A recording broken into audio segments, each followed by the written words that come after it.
Why do men or women cheat? Should love always feel romantic, new, and exciting? Paano malalaman na nasa tamang tao ka na? Tips for healthy relationship. How will you know if the relationship is worth fighting for? My ex wants me back. Should I risk it and try again? Is it okay or even possible to be friends with your ex?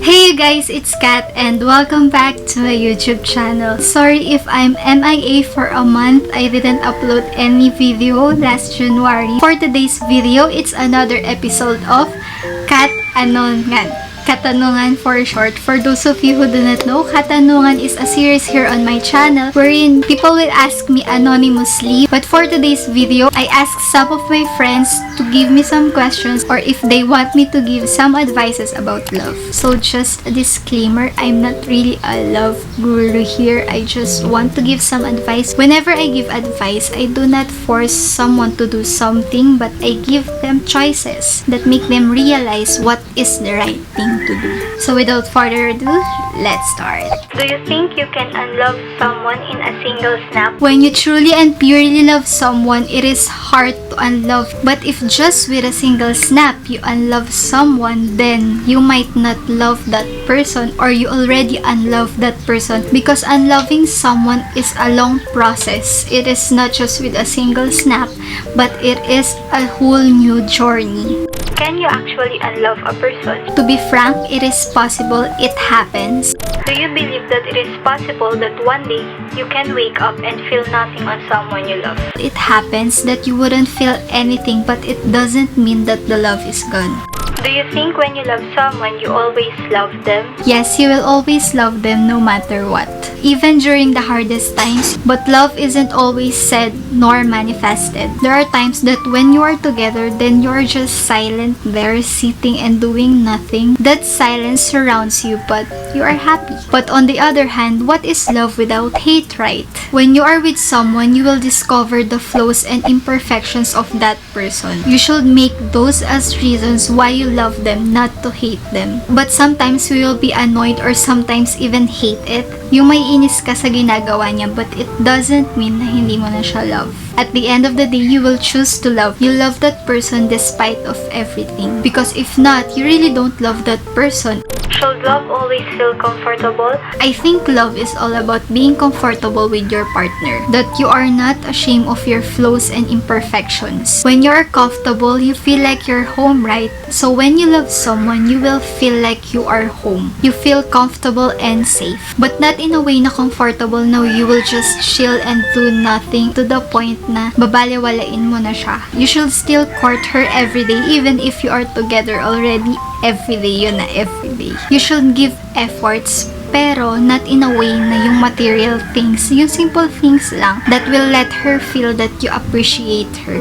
Should love always feel romantic, new, and exciting? No. At first, you will feel that excitement, that kilig, but as time passes by, it will change on being comfortable with each other. But love is not just about being kilig every time and being excited. If you love someone just because of those things, then I'm sorry, because your relationship will not work.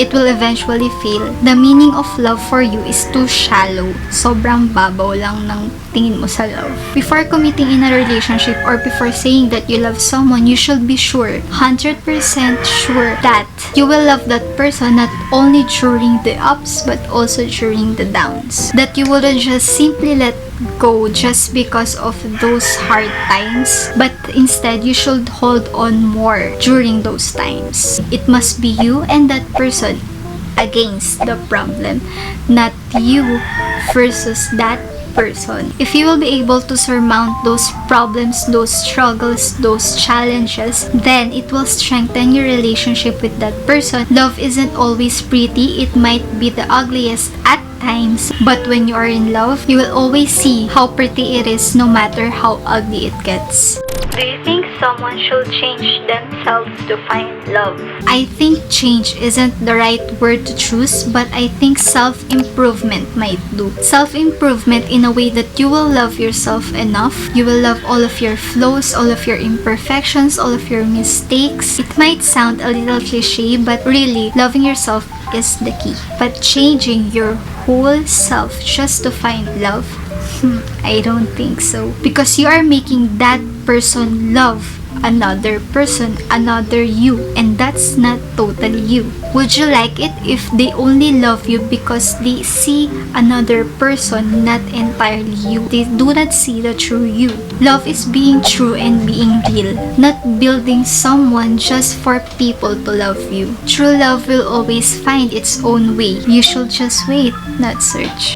Do you think someone should change themselves to change a relationship? It actually depends on the situation. First, if you are in a toxic relationship and you are the cause why it's becoming toxic, then you should change for the better if you want to save the relationship. Because I believe the reason happened during the relationship, not before the relationship. Kasi if it was before and you need to change just to be in a relationship, then maybe you don't really love that person kasi kailangan mo pa magbago para lang mahalin ka. But if it came during the relationship, it is your choice to change yourself. If you know that it is for you to be a better person, why not, right? But if it changes your beliefs, your principles, and your faith as a person, better think twice. I don't think it's not a healthy relationship if it requires you to change for your partner's contentment and satisfaction. Paano malalaman na nasa tamang tao ka na? For me, in my perspective, you are with the right person when it feels right. I mean, the timing is right, everything's right, perfect place. When it feels easy and it is not rushed. It will take time, but it's super worth the wait. Like, everything will fall into its own place. You wouldn't chase, you wouldn't look for him or her. You just need for that person to come. That you wouldn't try hard just to keep that person. Because the right person will always stay. Will love, support, and respect you. And if that person is faithful to you, you will know it and you will truly feel it.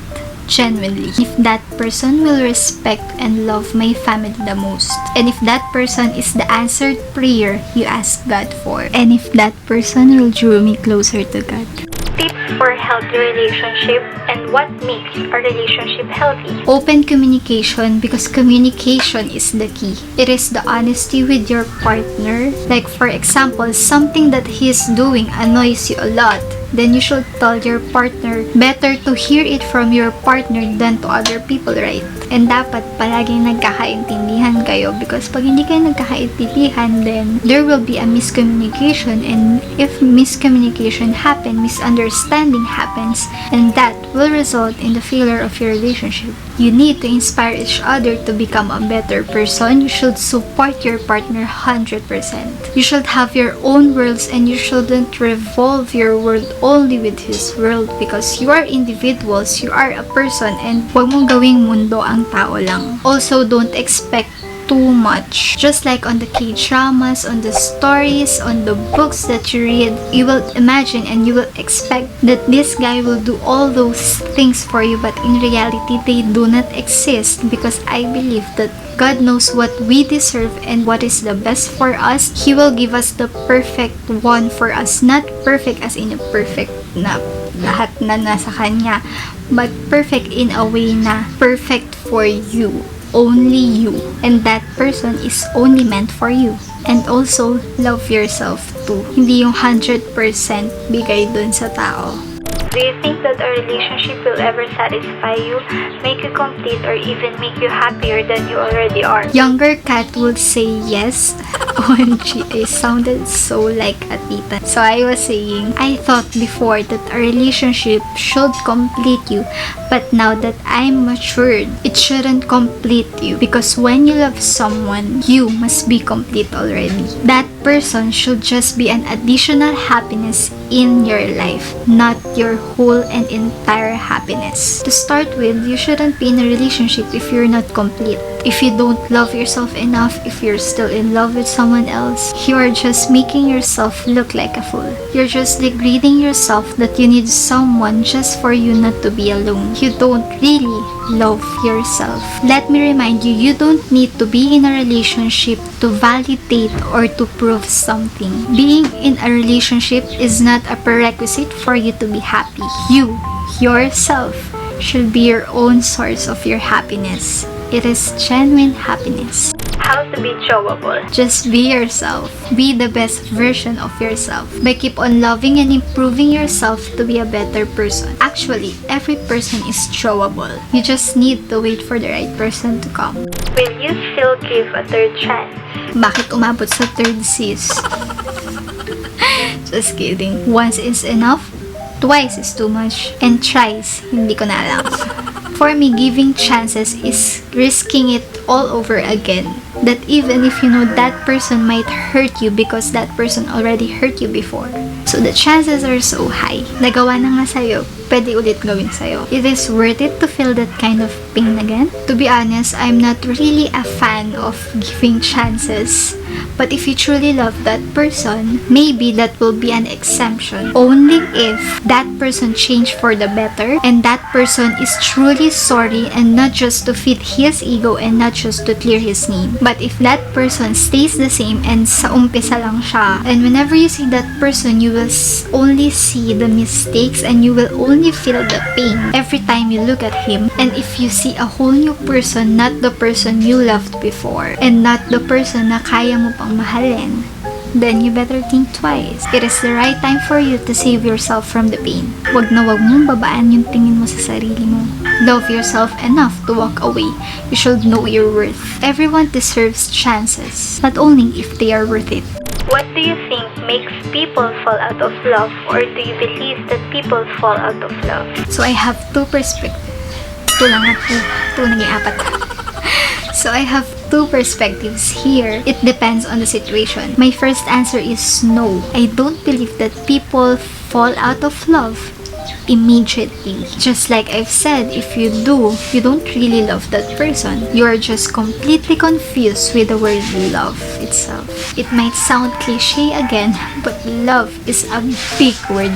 You should be 100% sure before saying that you love someone. Second is yes, if, only if that person is not growing with you anymore. If that person changed for the worse. If the person that you love before is gone.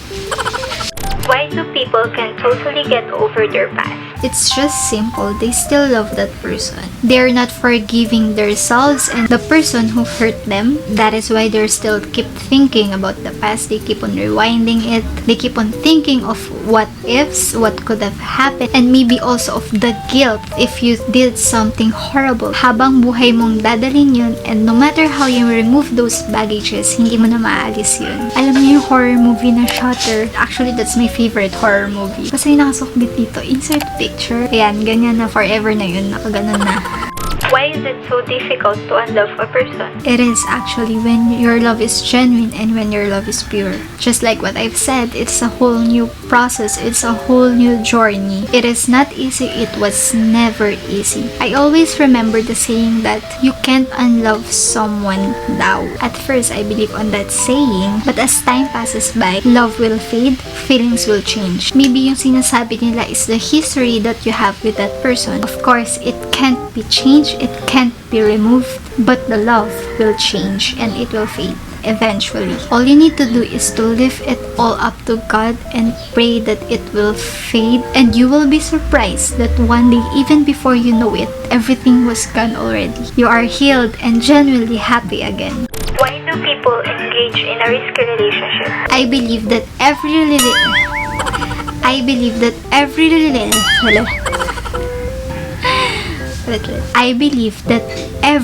relationship is a risk to take. Susugal at susugal ka talaga, no matter what. It's up to you to realize if that person is worth the risk and worth the pain. But for those na risky talaga, I think they love the thrill and the challenge kasi mas exciting. Like for example, sa mga kabet and sa mga third party, they will choose those who are already in a relationship than those who are single kasi maybe may satisfaction sa kanila na ay, nakuha ko yung gusto ko kahit may challenge. Ang ganda-ganda ko talaga. But in reality, they will look like a fool and they will look absurd. Nakakababaw ng tingin not just sa kanila but sa lahat ng tao. Hindi talaga sila matinong because they know it is already wrong but they're still doing it. They thought it will make them prettier but in reality, it will make them look like an evil witch and a villain ruining other people's lives. May God bless you. Paano mag-move on? Actually, I answered it before on my other Q&A. I will link it up here if you haven't watched it yet.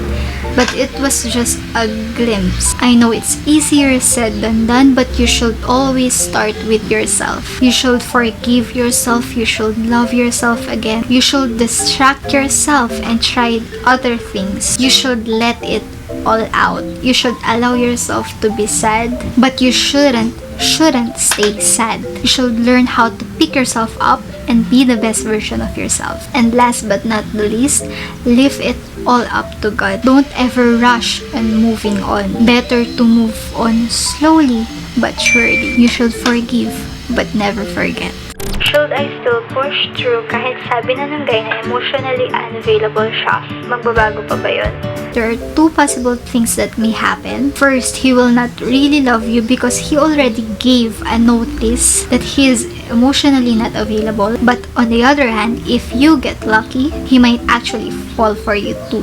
But the thing is, he gave you a notice. If he sees you as someone that he might love someday, he won't actually say it. But then again, feelings change. Don't actually put yourself in a situation na ikaw lang yung susugal. Huwag kang sumugal kapag alam mo una pa lang talo ka na. Para lang nilagay mo yung sarili mo sa gitna ng kalsada kahit alam mo masasagasaan ka. Love yourself more for you to choose yourself again and again if you know that person is not worth it. Kung ayaw nila, ito wag. It's his loss, not yours. How will you know if the relationship is worth fighting for? Every relationship is worth fighting for. Even if I say, lumaban ka lang pag lumaban din siya. Pero pag nagmahal ka kasi, kahit sabihin ko yun, you will always choose to fight for the love. It is always worth fighting for if you truly love that person. It will always be worth it because yung love na meron ka, totoo, it is pure and it is genuine. By merely loving someone purely and genuinely makes it worth fighting for. Fight for it for one last time. At least no regrets, diba? No what ifs, no what could have happened. Hindi ka na magsisisi na sana pala lumaban ka. But you need to stop if that person wants you gone. If gusto niyang bumitaw ka na. If hindi ka na niya mahal. Just like what I've said, love yourself enough to walk away and to know your worth. My ex wants me back. Should I risk it and try again? It actually depends on the reason of the breakup. For me, if there's a third party involved, there is no way I'm gonna give a chance because the trust is gone. Period na. Hindi na yun kama, hindi na yun magtutuloy. Period na. Wala ka nang maririnig na salita. And trust is the core of love. How can you give chance to someone if the trust is gone, right? If nagawa ka na niyang lokohin noong kayo pa, how much more na makakampante na siya, na mapapatawad mo pala siya even if ginawa na niya na yun. If may takot siya sa Diyos, if God is the center of his life, he wouldn't do it. Hindi niya magagawa yun kasi alam niyang mali. Niloko ka na nga, magagawa niya ulit yun. But if the reason is a valid reason, then ask yourself if that person is worth every pain. If that person proves that he or she is worthy of the chance, and if he or she is truly sorry for what he or she did, then it might be fine to take a risk again. And also, kapag wala namang ibang taong sinagasaan. Been hanging out for a few times, but I'm still not sure where I stand. I'm afraid to ask him. If he realizes that I'm expecting so much more, baka mawala siya. Any advice? In the first place, you are both hanging out and you are both making time for each other. For me, you should be brave enough to ask him. I know it's hard, but you shouldn't be torturing yourself thinking that you might lose him. He's not worth it. If magtatanong ka lang, mawawala siya. It's completely his loss, not yours. Love shouldn't make you doubt yourself. My boyfriend's been so sweet to me for the past few days, which is so unlike him. I have a weird feeling that something's off. Should I confront him about it or am I just being too paranoid? So let's give him the benefit of the doubt that you're just being too paranoid and you're just too unfair that you're suspecting him on something. But as a woman, trust your instincts. You will not feel that feeling if nothing is wrong. For me, you should confront him because he is your boyfriend and he should be the first person to understand you, to understand what you feel. Tell him how you feel, open communication, and be honest. If he will take it the wrong way and he will say, ayan na naman, and then he will start a fight, then that's suspicious. Don't be suspicious. But if both of you had a good conversation and that he will assure you that nothing is wrong, then you are with the right person. Kasi hindi ka niya pwedeng awayin and sabihin na mababaw lang yun because what you're feeling is valid. Every feeling is valid. We all know that there is a thin line between friendship and romantic relationships. What are the factors do you think you need to consider on whether to cross the line or not? First, you must consider your feelings first. Ask yourself 100 times or even 1,000 times if you really love that person or you're just too comfortable with your friend. You must be 100% sure that you love or like your friend. Second, ask yourself, is the friendship worth sacrificing for? If you're willing to take a risk that you might lose that friendship, after saying what you feel, whether or not maging kayo man or hindi, something will always change. Last but not the least, does that person like someone else as of the moment? If yes, then don't cross the line. Kasi ikaw lang rin ang masasaktan. But if wala, gather all your courage to confess. Only if and only when the timing is right. Is it okay or even possible to be friends with your ex? No, because when you say friend, siya yung matatakbuhan mo pag may problema ka. Hindi mo naman matatakbuhan yung ex mo pag may problema ka, diba? Your ex should just be a memory and a history. An acquaintance. Kakilala lang dati. Dati. Siyempre, people change. Plus, if your ex is also in a relationship, just imagine his or her current girlfriend or boyfriend will feel, right?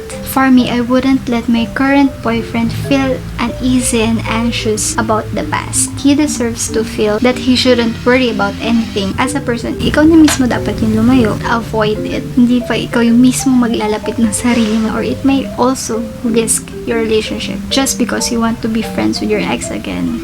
No.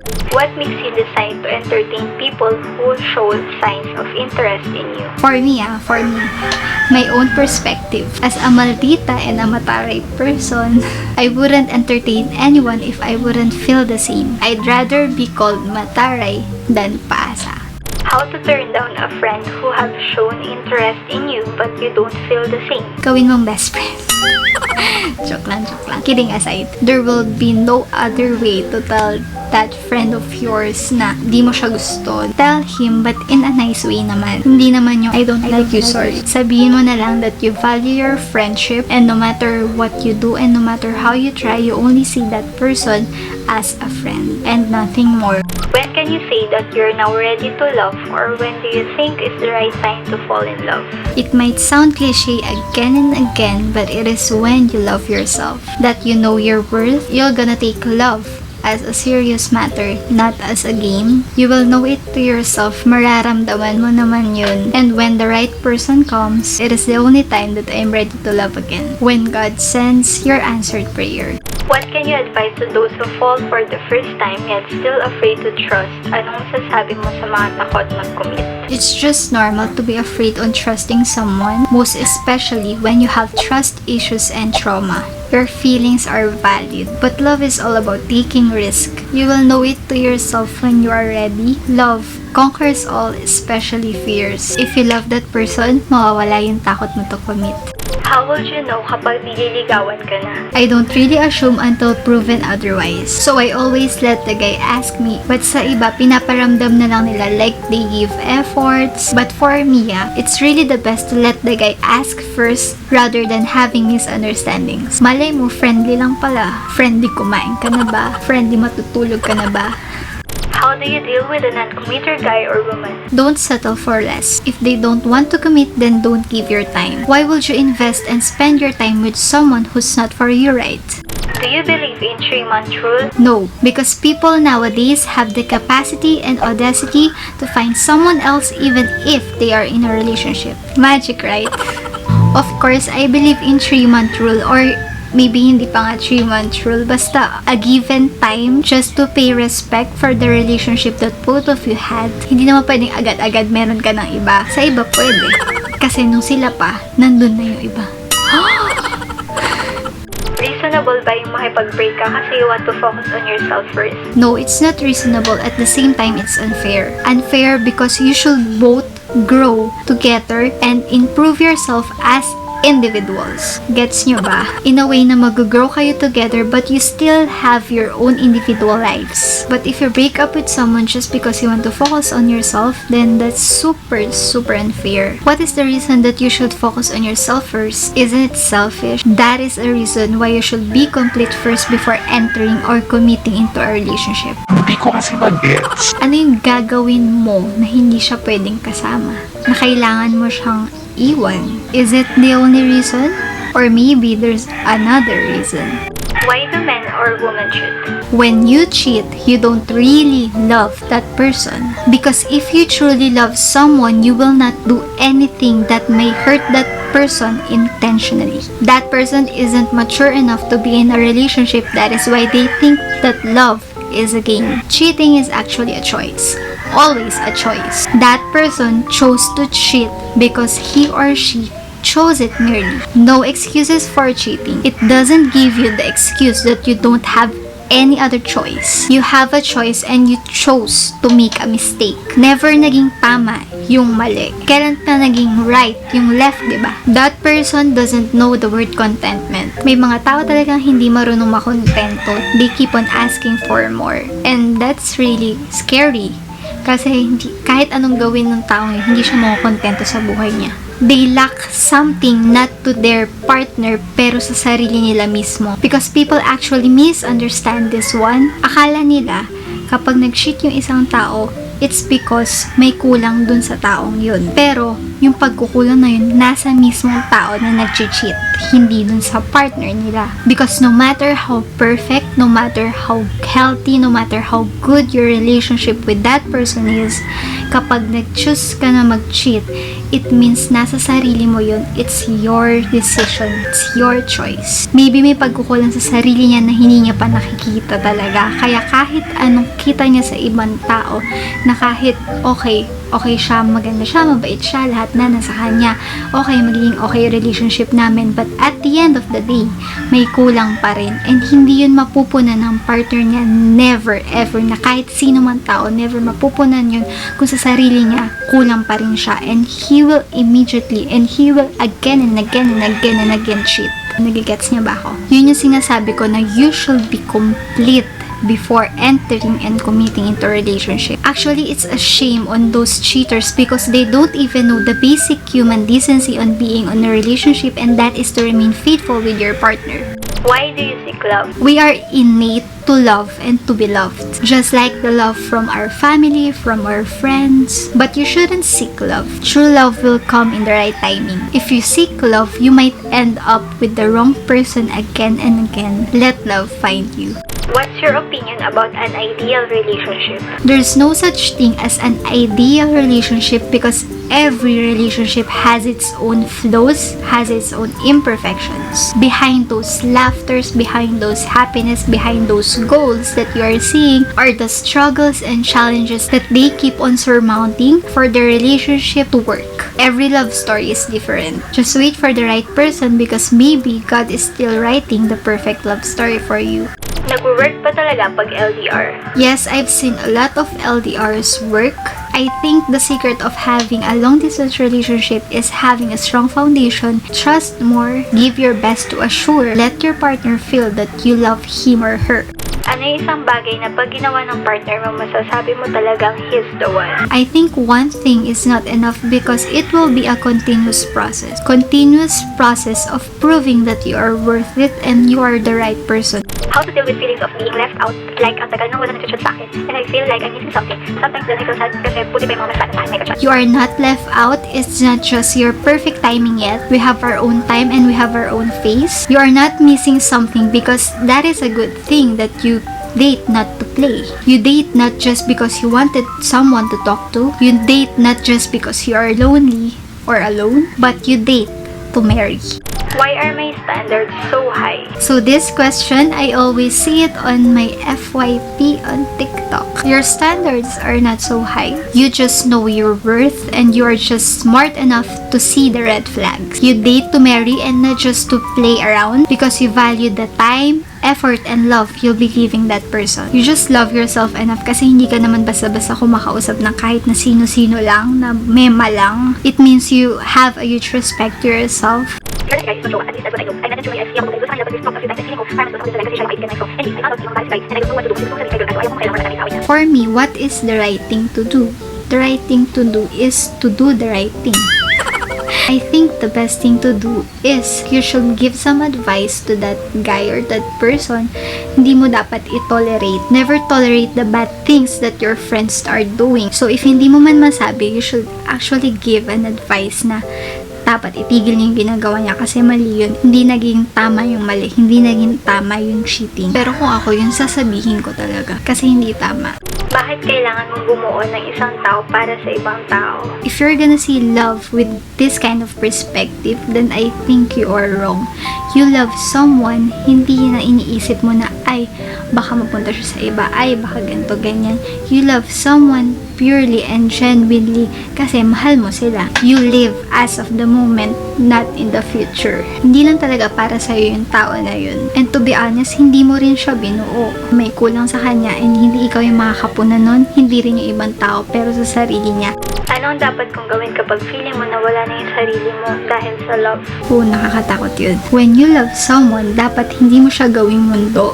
Hindi dapat nagre-revolve lang yung mundo mo sa kanya. You should be out there being an individual, not to lose yourself and to put yourself into a box na dapat nandito lang ako. No, you should explore the world. That person should just be your support. Save yourself, know your worth, and love yourself enough. Because how will you love if you don't have any love to give with? Advice sa mga taong willing ibigay ang lahat for love. No, it's a big no. At the end of the day, kailangan mo pa rin talaga magtira para sa sarili mo. Kahit paulit-ulit kong sinasabi, learn how to love yourself enough that you know when to walk away. Huwag masyadong babaan yung tingin mo sa sarili mo if tinatapakan ka na. We lived in our mother's womb for 9 months alone. Mag-isa ka lang doon. You can do it again and again. Kaya mo mag-isa. So that's it, guys. Thank you for watching. Hope you liked this Valentine's edition Q&A that I made. So if you have other vlog or video suggestion, don't forget to comment down below. And also don't forget to like, share, comment, subscribe, and click the notification bell button for you to get notified whenever I post another video. See you on my next one. Happy Valentine's Day. Ciao. Bye.